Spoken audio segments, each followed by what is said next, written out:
আসসালামু আলাইকুম প্রিয় চাকরি প্রত্যাশী।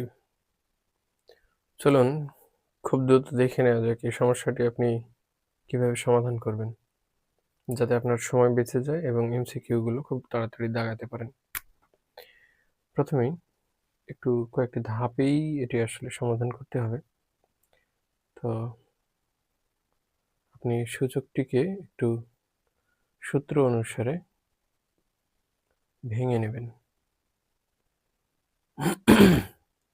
যেহেতু এখানে মাইনাস সূচকীয় মান রয়েছে, সুতরাং বুঝতেই পারছেন এটি 1/2 করতে হবে।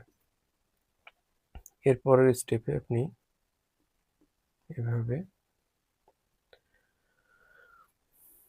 4 into 2 to the power n into 1/4 এবং 4 হর লব কেটে দেবেন। পরবর্তী ধাপে 2n 3 into 2 to the power n minus 2 to the power n 2 to the power n common নেবেন। এরপর 1 পাবেন 2 to the power n into 2 2 to the power n, এখানে 2 এর পাওয়ার 1, সুতরাং প্লাস 1। এটি সমাধান।